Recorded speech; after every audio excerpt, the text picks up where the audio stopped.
বাজারে টাটকা টাটকা জলপাই উঠেছে, আর এই জলপাইয়ের যে জেলি তৈরি করব না এটা তো হতেই পারে না। So hello everyone, welcome back to my channel. আশা করছি আপনারা ভীষণই ভালো আছেন। আমি আল্লাহর রহমতে আপনাদের দোয়ায় খুবই ভালো আছি।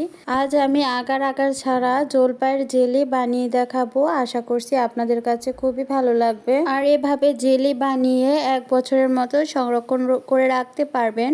সেজন্য সর্বপ্রথম আমি জলপাই নিয়েছি। জলপাই ঠিক এভাবে কেটে নিয়েছি। আপনারা যেভাবে কেটে নেন, এক কথায় জলপাইটা কেটে নিতে হবে, না কেটে নিলে কিন্তু হবে না।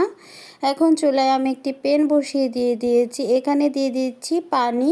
পানিটা আমি একটু বেশি করে দিয়েছিলাম। আমি বছরখানি সংরক্ষণ করে রাখতে চেয়েছিলাম, আর আমার আম্মু না বোঝার কারণে জলপাইয়ের পানিটা ফেলে দেয়। যাই হোক, পানিটা যখন একটু বড়লোক চলে আসবে তখন আমি এখানে জলপাইগুলো দিয়ে দিচ্ছি।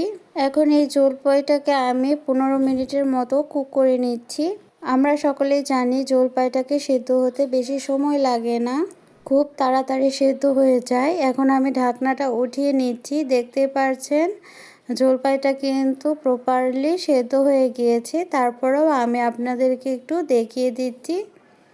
এখানে আমি একটি কাঁটা চামচ নিয়েছি। ঠিক এভাবে দেখতে পাচ্ছেন কতটা প্রপারলি সেদ্ধ হয়েছে। আর জলপাইটাকে কিন্তু খুবই ভালো করে সেদ্ধ করতে হবে। এই স্টেপটা অবশ্যই ফলো করবেন। যারা আমার ভিডিওটি দেখতে দেখতে একটি লাইক দেওয়ার কথা ভুলে গিয়েছেন, প্লিজ একটি লাইক দিয়ে দিবেন। এতে আমার পরবর্তী ভিডিও ছাড়তে আগ্রহ বাড়বে।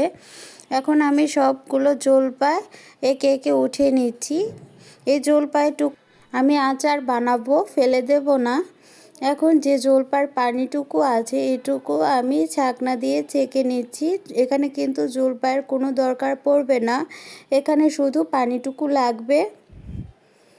দেখতে পাচ্ছেন আমি ছেঁকে নিয়েছি। পানিটুকু ফেলে দেওয়ার কারণে যতটুকু পরিমাণ পানি ছিল অতটুকু দিয়ে আমি আপনাদেরকে বানিয়ে দেখাচ্ছি। এখানে 1 কাপ পরিমাণ আমরা সেদ্ধ করা পানিটুকু বেঁচে ছিল, আর এখানে আমি দিয়ে দিচ্ছি 1 কাপ পরিমাণ চিনি।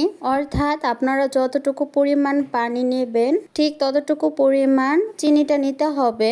আমরাটা একটু টক হওয়ার কারণে চিনির পরিমাণটা বেশি হবে না, ব্যালেন্স হয়ে যাবে। এখন একটি উইক্সের মাধ্যমে ভালোভাবে নাড়াচাড়া করে জাল করে নিচ্ছি যতক্ষণ পর্যন্ত চিনিটা গলে না যাচ্ছে। চিনিটা গলে যাওয়ার পরও আমি কিছুটা পরিমাণ জাল করে নিয়েছি। যখন একটু দান পরিমাণ নগে নিয়ে 2 নখ দিয়ে ঠিক এভাবে টান দিবেন, দেখবেন যে সুতার মতন হয়েছে। তখন ভাববেন এটি একদম পারফেক্টলি হয়ে গিয়েছে। দেখতে পাচ্ছেন আমার হয়ে গিয়েছে। এ পর্যায়ে এখানে আমি দিয়ে দিচ্ছি লেবুর রস। এখানে আমি 1 টেবিল চামচ পরিমাণ লেবুর রস দিয়েছি। আপনাদের হাতের কাছে যদি ভিনেগার থাকে আপনারা ভিনেগার দিতে পারেন। আর এই লেবুর রস কিংবা ভিনেগার দেওয়ার কারণে এই জেলিটা 1 বছর পর্যন্ত সংরক্ষণ করে রাখতে পারবেন। আর যদি আপনারা 10-15 দিনের মধ্যে শেষ করে ফেলতে চান তাহলে না দিলেও হবে। এখন আমি একটু কালার দিয়ে দিচ্ছি। আপনারা এখানে আপনাদের পছন্দ অনুযায়ী কালার দিয়ে দেবেন।